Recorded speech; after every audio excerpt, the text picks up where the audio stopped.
so good morning nga. Welcome back po sa ating YouTube channel. So, bago natin gagawin pa ngayon, so magkakabit na po tayo ng mga device para sa ating room. So, magkakabit po tayo rito ng special outlet, switch, at saka yung ating continuous outlet. Ngayon, nasa bahay natin. Sa room 3 natin, so pwede na po natin siyang kabitan ng mga outlet, tsaka ating mga switch. So, okay na ito mga master, bali ito yung nalihan na. So, papatungan na lang ng flat. So, kailangan na lang kasi natin ng supply dito para may magamit na yung ating mga mason. Okay? So, ngayon, ito yung ating switch. Yan. Yung ganitong mga switch mga master, so bali ito yung mga sinaunang switch natin. So kung mapapansin nyo, yung gilid ng ating switch dito isa meron siyang screw o tornilyo, which is kailangan na luogan muna natin siya bago natin ipasok yung wire. So itong screw na to, ito yung mag-iipit dun sa ating wire. So sa mga sinaunang switch to, pero okay ito mga master. So mas maganda to. Okay, so original kasi to. Yan, so Eagle Electric. And then mga master, so susunod natin yung ating bali convenience outlet. So sa convenience outlet natin mga master, so kung mapapansin nyo isa, meron tayong tatlong saksakan dito. Okay, so bali ito yung tugang lang po. So yung tawag dito isa universal outlet with ground. So meron tayong grounding conductors dito na itatap sa likod. So yung likod natin mga master, so itong mga butas na to apat. So dito po natin itatap dito yung linya, yung line 1 natin. And then dito sa taas, yung ating line 2. So hindi natin pwede pagsamahin dito yung line with line 2. So bali magkaroon tayo dito ng short. Then isa pa, so same lang din siya ng switch natin, ito. So kailangan luwagan muna natin dito yung screw sa gilid mga master. And then saka po natin papasok yung wire dito. Tapos hihigpitan po natin para hindi siya mag-loose connection. Okay. Then isa pa, so itong outlet na to, bali itong gitna natin, so ito yung ating ground mga master. So sa likod natin, so meron siyang continuity rito sa bakal na yan. Ayan.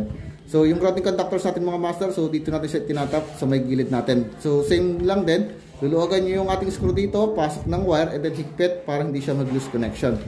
Okay, so bali dito, kapag aligned to neutral yung ating connect sa ating lugar, so meron kasi tayo itong palatandaan.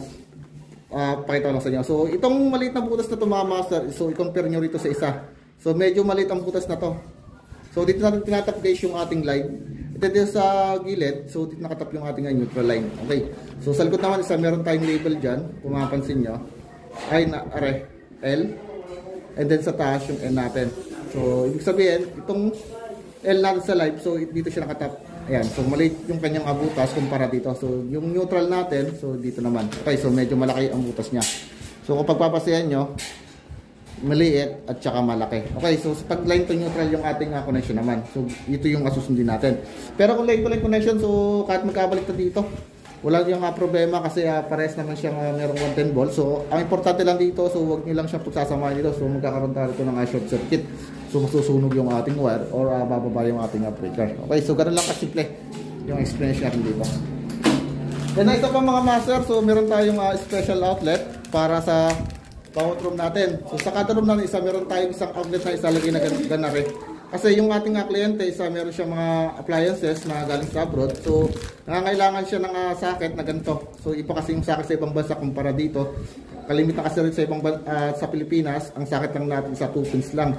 So sa abroad, so required kasi sa kanila na meron siyang grounding conductors na ayan, so na dapat lagyan para sa safety purposes. Okay. So kung mapapansin nyo, so square yung kanyang rito sa pansaksak, ayan. Then dito naman yung ating ground. Okay. So sa likod naman natin mga master, so ganoon lang din. Bali live dito, and then sa gilid sa neutral, dito sa gitna yung ating grounding conductors. Okay, so papakita ko na sa inyo. So bali guys, sa room natin ay na to, finish na to. So bali nalihan na. Okay. So kakabitan na natin siya ng mga device. So kailangan kasi ng mga mason natin yung supply. Then magkakabit muna tayo ng temporary isang ilaw dito para ma-supply na, para mapailawan na itong mga room natin. Okay? So dito guys yung ating control ng ating switch. So bali yung pinto natin, so dito ang tapon. So kailangan pagpasok natin, isa hindi matatakluban yung ating switch dito. Okay, so bali yung switch natin. Okay. Okay, switch natin mga master. So magaling natin sa kaha.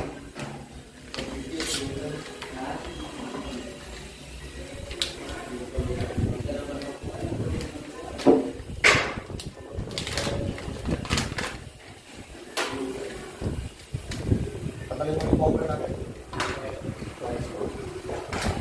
so laging yung tatandaan, bali yung jumper wire natin, so dito tayo sa gilid. So yung markings natin, doon natin tatap sa ano, sa yung return ng ating ano, ilaw. Dito sa kabila. So laging dito po sa ano, sa clear yung ating line. So sa jumper wire natin, tap natin dito, pumunta rito, dito, tsaka dito. Okay? So kuha lang kayo ng wire.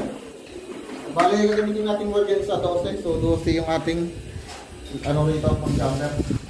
Para safe tayo. So subukan na natin. Pumunta.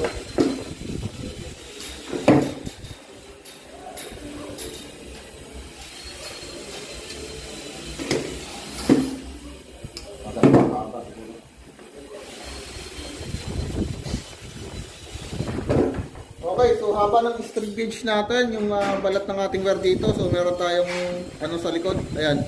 So tapat yun lang siya. So ganyan lang dapat kahaba yung ating strip dito.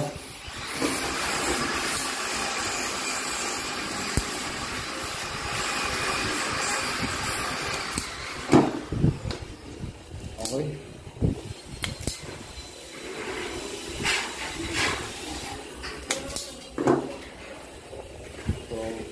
Na natin.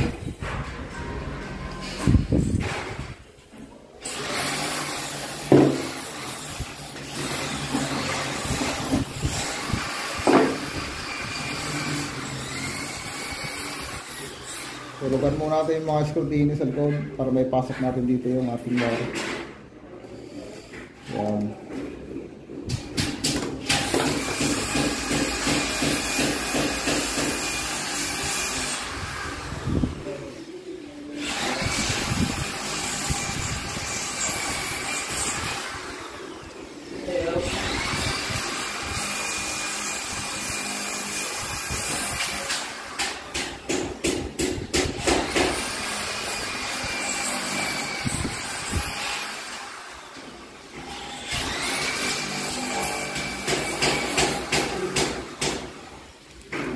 So ganyan mga master yung pag-jumper natin. So dapat wala nakalabas dito na copper wire. Yan, para safe tayo. So ang higpitan ko munang screw yung gitna muna kasi kailangan muna natin pasok dito yung ating ano, yung line 1. So pag ito position nya, pali higpitan ko na rin sa baba. So tamang higpit lang para hindi maano yung ating switch.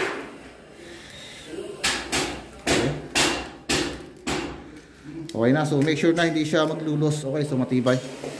So pasok tayo rito mga master. So bali ito na yung ating ano. Strip muna natin dito eh. So ito yung ating line 1 direct sa ating switch. Ayan. Yan yung ating mga return na to sa ilaw natin. So tatlo siya. Okay. So yung line natin mga master, yung line 1 natin to, ayan. So ganito na lang siguro para pagpasok pag yung bukas niya. Ay dito natin siya ilalagay. Okay, so pasok. Then higpitan natin siya.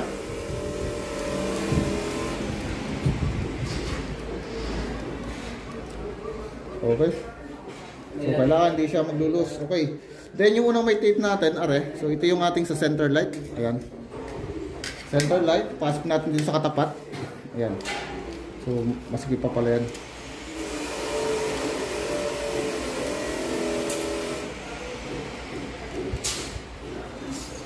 Okay, so yung ano natin, center light natin. Ayan. So, yung unang may tape natin. Then, yung ikalawang may tape natin, ito yung sa pin light natin. Ito sa kwarto. Yan. Then last natin, yung sa strip plate natin ng tatlo. Yan. Pasok na. So, check natin.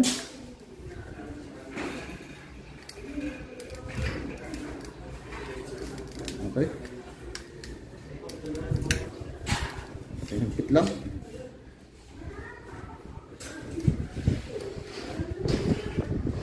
Okay. Then, double check lang natin. Okay. Okay? Okay. So, ganito lang simple mga master, yung line 1 natin. So, jumper wire para masuplayan ng return yung ating ilaw. Ayan. So, yung mga return natin dito. Ayan. So, pababa na siya. Okay? So, tatlo. Tsaka isa lang dito. Okay, so jumper wire na. Okay, so pag binuhay natin yan, so dire-diretso na yan. O, ilaw na yan. Ngayon, fix out na natin din eh.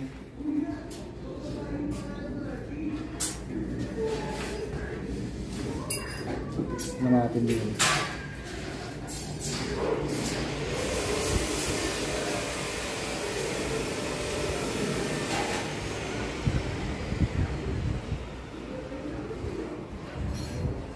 So, tanggalin ko na lang yung takip once na may pintura. So, di naman ang bundungi. Ingatan na lang.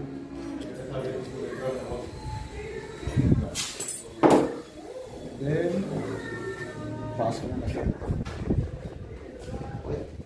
So, dito guys, isa kailangan may allowance tayo ng palagi na isang tangkal para hindi tayo mabitin. Yan, pasok na. Kaya nalagyan namin siya ng screwdriver.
So, refill lang natin siya. Yan. Ito. Ito na.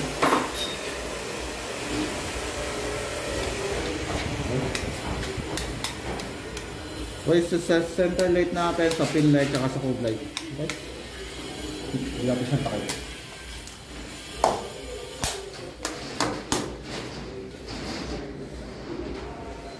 So, okay na. Dapat fittings yung ating narito. Okay, so nakabit na natin. Bali lipo tayo sa kabila. Bali ito mga master, so may single switch tayo rito para sa ilan ng ating cabinet. So ayun yung additional natin.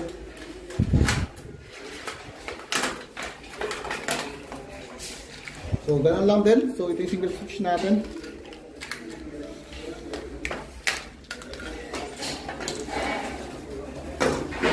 Bali ano na lang siya dito.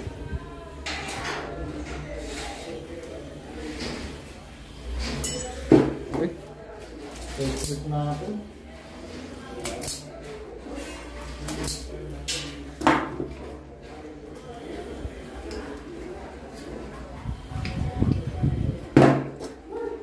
So, bali yung line 1 natin. So, dito natin nakatap sa walang marking. So, ito. Yung line 1 na, ito yung line 1 natin. So, kung may tagging natin. So, bali natin.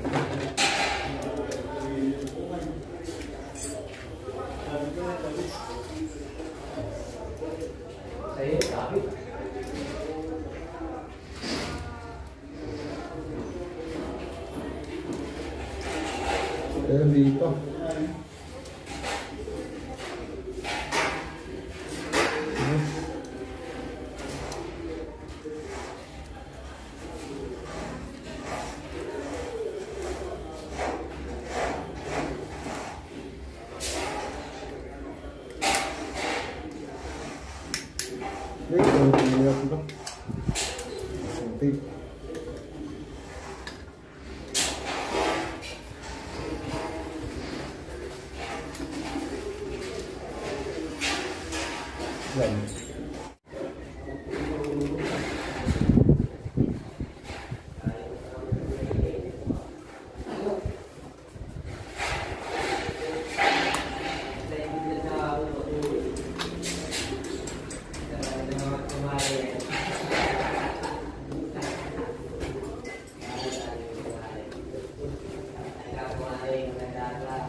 level natin.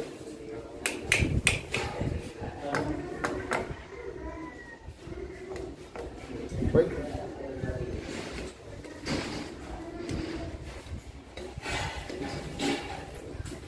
So, taklo ba natin?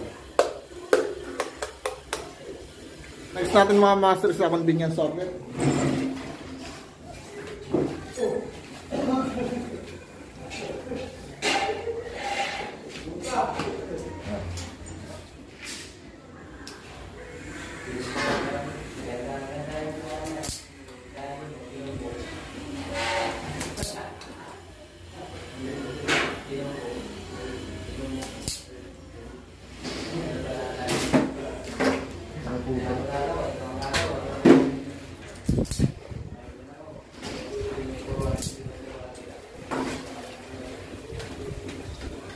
So, ito yung convenience software natin.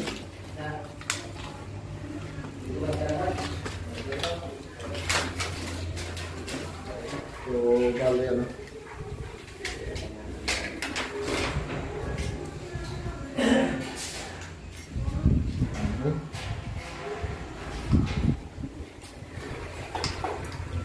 So, bali yung kanyang straight gauge, isang haba niya, isa 12 mm.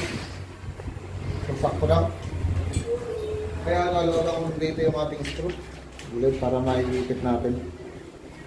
Ayan. So, line 1, line 2, magkabaliktad lang. Problema. Ayan.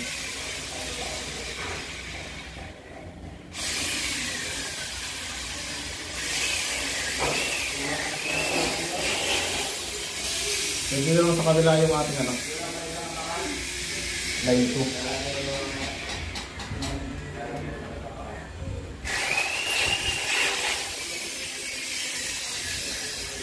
Okay. Kailangan kita natin. So yung ating conductor sa ating mga master, so dito sa kanto.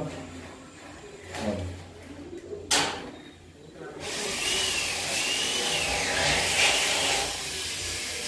Ayan, so dito sa kanto.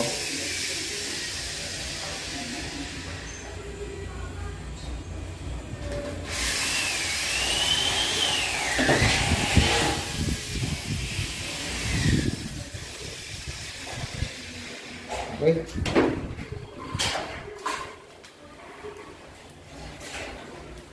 So make sure guys na wala nakalabas itong copper wire. So dapat sakto lang dito sa ating mismong outlet. Okay, so yung broadcast na cross, ganun din. So ganyan lang mga master. Ngayon, pasok na natin. Okay, pasok na natin. Bali yung iba rin isang malalalim. So di nakakabot yata ng screw yan. So meron naman akong screw dito na ano, na mahaba. Yan. So yung dos na screw natin. So ito, may bibili tayong screw. Ang ganito kahaba. Para sa malalalim natin ano. Yung outlet.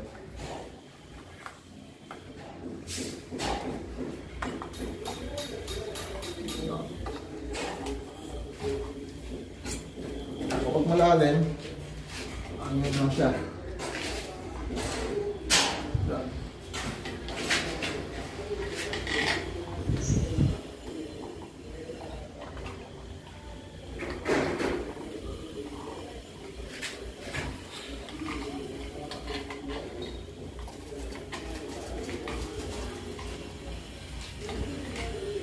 So di kasi minsan may iwas, yung iba talaga rin sa pinalalim mo talaga, gawa ng yung ating wire dito sa GIS. So mahirap ipasok kapag yung ating utility box dito is almost pantay na. So ang hirap kasi kapag meron tayong splicing na mangyayari na mapunta rin sa ano, yung sa kabilang area. So tayo rin kasi mahirapan ako yung ating utility isa ano tayo, stretch yung wire natin, so dinatasik natin. Minsan kasi yung ating outlet is nagiging bulging, kumbaga umangat. So kapag malalalim at meron tayong screw, so okay lang naman yun. Level natin. Okay, level na. Okay, taas.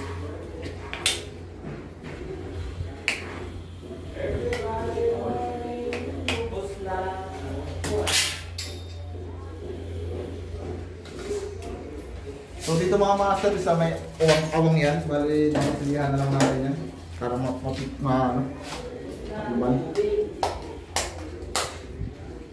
Okay. So, okay ito mga master. So, dito tayo sa kabila. Bale, same procedure lang. Papakita ko na muna sa inyo yung ating special outlet kung paano magkabit. Para idea kayo.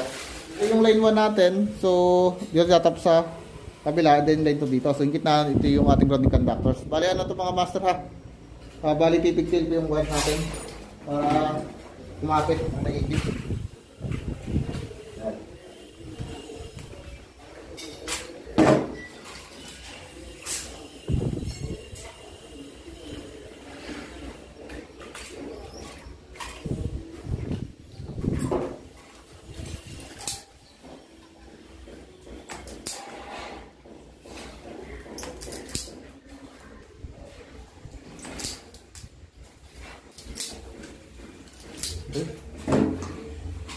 So, ano namin siya?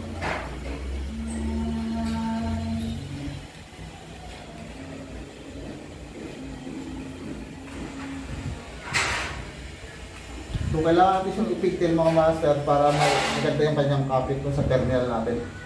So, para di siya mag-loose.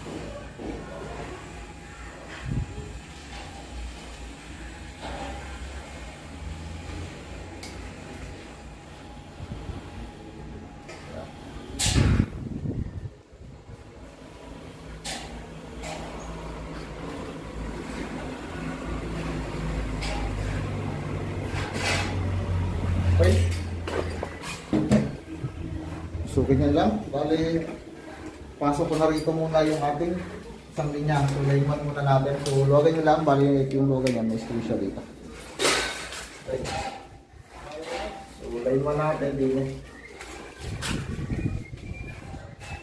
Kailangan natin.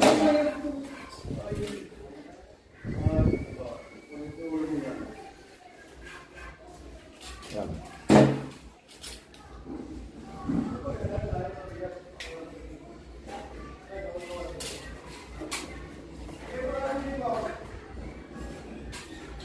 Okay, Edward.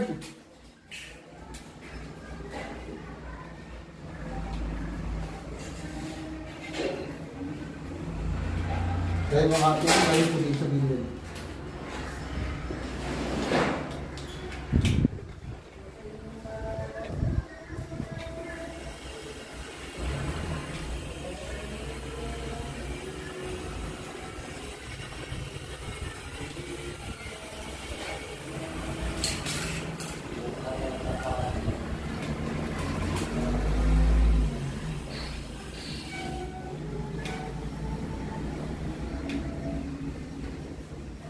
Dahil ng ating rounding din sa gitna.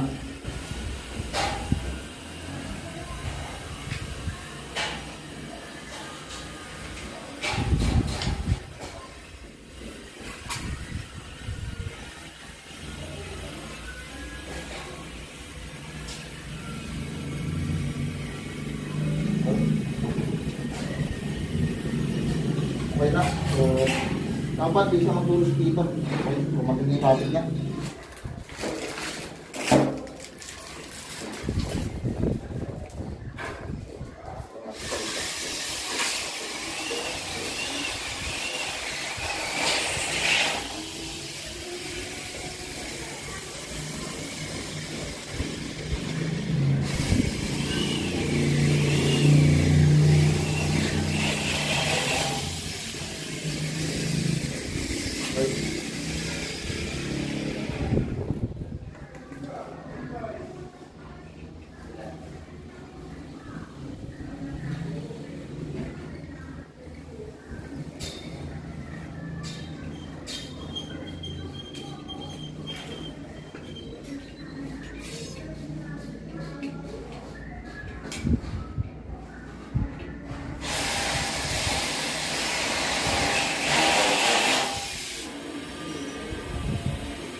Okay, level lang natin. Level lang natin.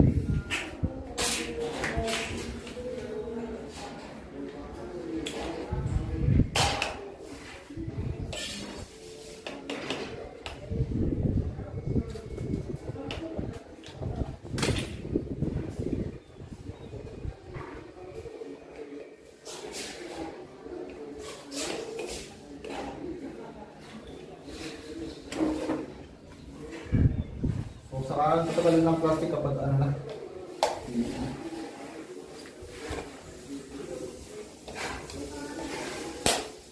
Okay. So itong kabila naman mga master, so same procedure lang kung pagkakabit natin ng convenience outlet. So ito.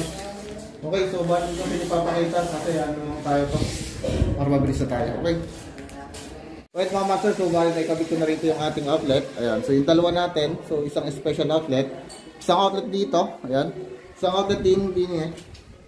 Part dito. Okay, so isang switch natin at saka yung ating 3-gang na switch para dito sa ating control sa room natin. Ngayon dito mga master, sa room na to, meron tayong isang ilaw din eh. Dito sa may tiga natin para sa ilaw ng ating cabinet. So ito yung ilaw na ikakabit po natin. Ayan. So yung fold down light mga master, so ito ikakabit po natin. So tanggalin ko muna rin. Ayan. Bali regarding guys sa laki ng butas nito, so ito lang kasi yung ating ilalagay sa duplex. So so itong gilid at itong puti na to, ito yung iipit dun sa ating itong puti na to, so dapat ito yung magtataklob dito sa ating ilaw. Okay, so bali yung laki ng butas natin, isa kasi laki lang nitong itim na to. Bali sinukatan ko na siya kanina, so bali yung sukat po niya, isa 5 inch po yung ibubutas natin dito sa ating kisame. Okay. So, bali gagamit lang tayo ng pangbutas. So, regarding sa pangbutas natin, so ito yung gagamitin natin. So, madali na gamitin ito. So, ito yung guide natin mga master. Ayan, so bali nakalagay siya sa 5 inch. Kasi ito yung laki ng ating butas. Okay? So, pero lang ito sa atin ng boss natin. Ipalit muna tayo ng babae. Ayan, so ito yung nakaload dito. Bali, sigurado na rin.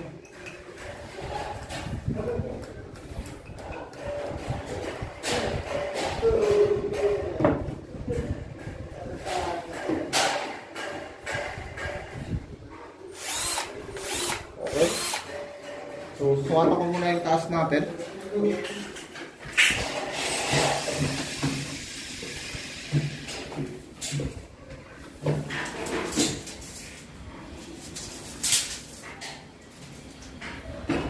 So, 160.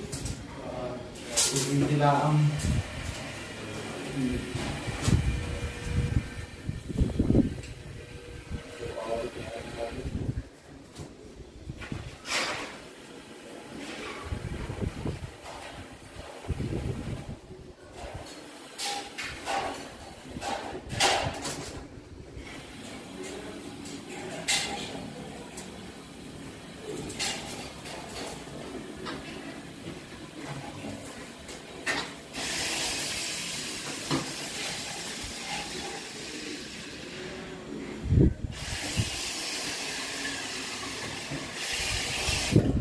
Okay mga master, so bali nalagyan ko na siya rito ng marka, yung guguhitan natin.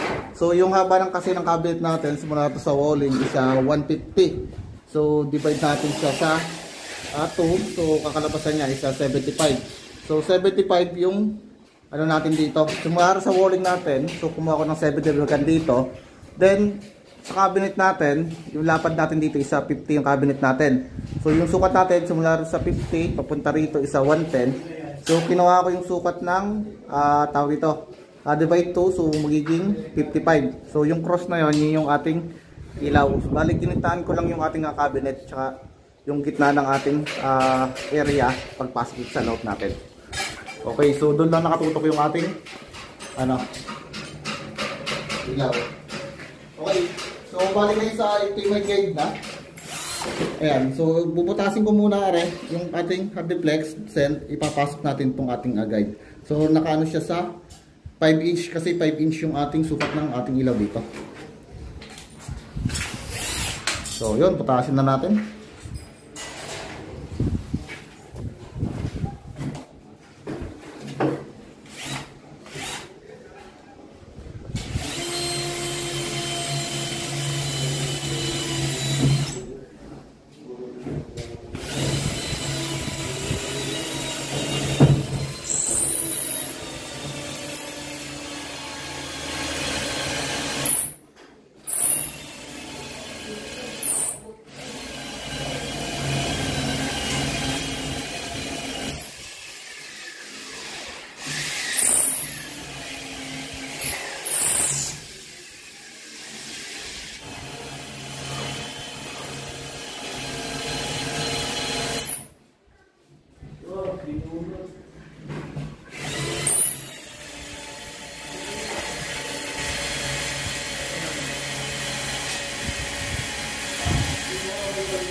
Medyo matigas lang kung anong palimat sa test natin.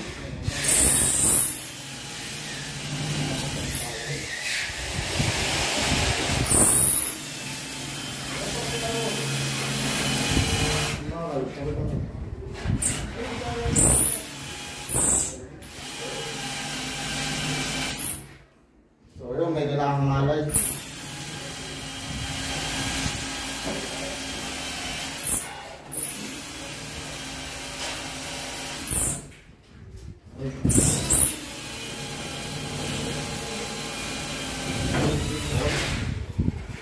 Ayan.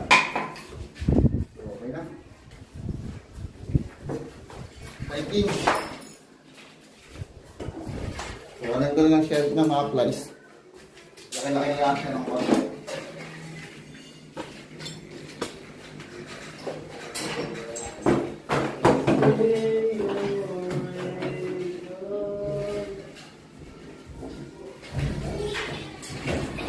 Then, ito yung wire ng mga master.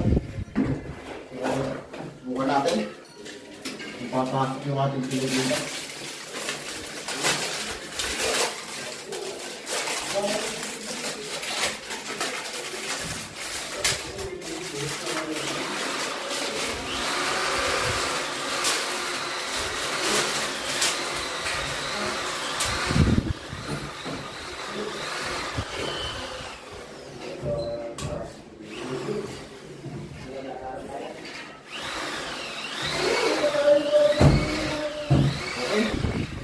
Sakto lang yung ating ano dito.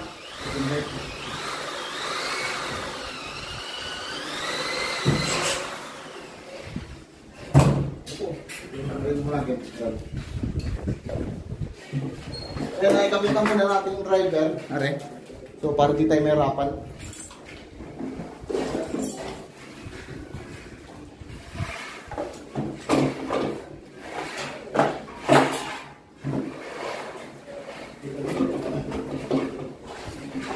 Bali, wala siyang grounding yung ating ano, yung ating LED rito. Okay. So, i-standby muna yung ating ano rito. Standby na lang kare. Yung ating grounding.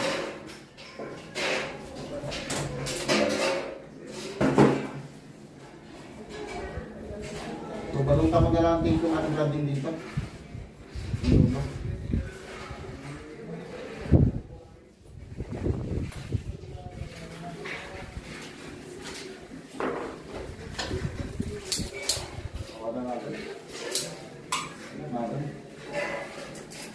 Okay.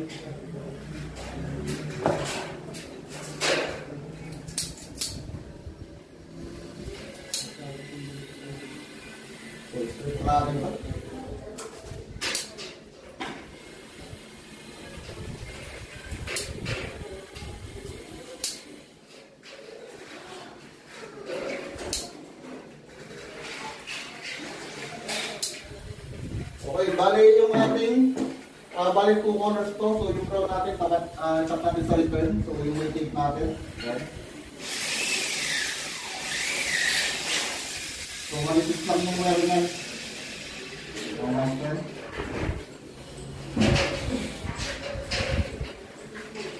Then napipigtain natin para sigurado tayo ng minutos. Yan.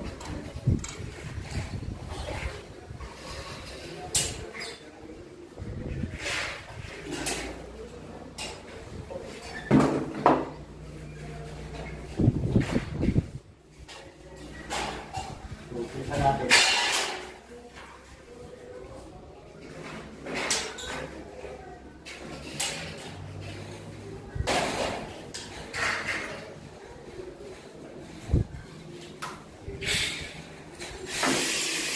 Then yung light ito natin, yung brown, yung blue.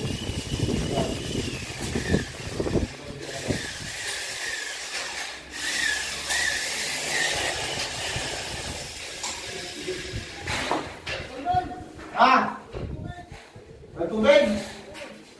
Oh, bilhin! Wait lang!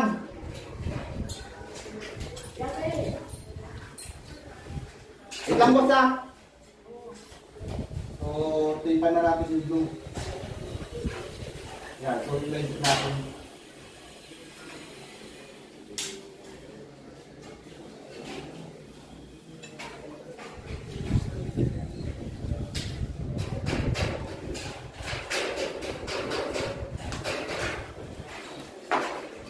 Okay, so dito naman sa wala tayong lalagay ng block. So, ano na lang, translate na natin. Then, lagay natin itong ano lang, ilaw na. So, ipasok nyo lang. Yan, so, twist nyo lang. Okay na. Yan, ano sa loob. Yan.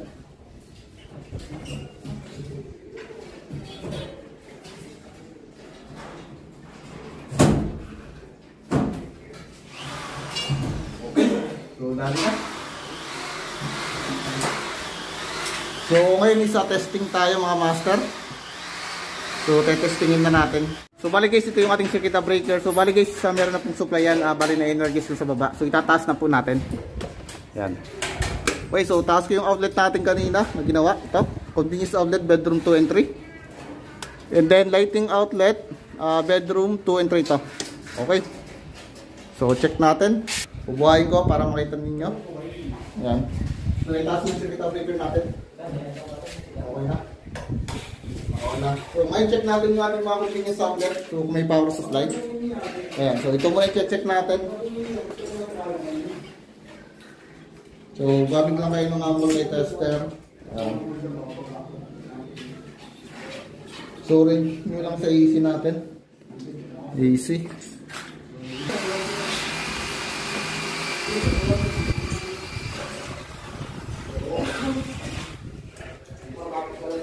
Okay, so AC. I-measure natin.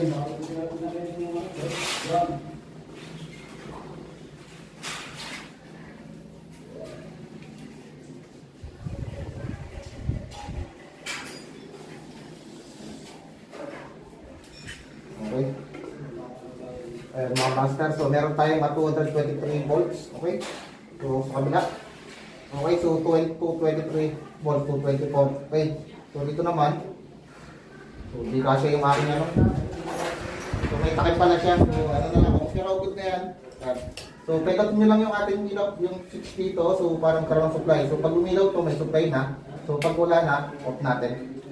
Okay, so taklog na yan. Then din sa kapila.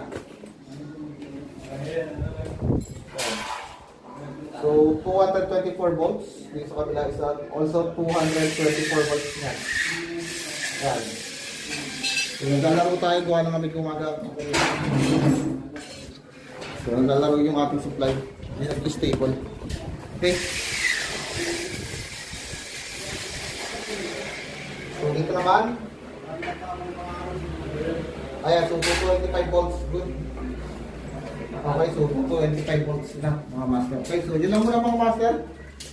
Bali, pinakita ko lang sa inyo kung paano po magkabit ng mga continuous outlet natin, switch, mga device, tsaka yung mga special outlet natin, at tsaka yung ating ilaw dito. Okay, so yun lang po, salamat.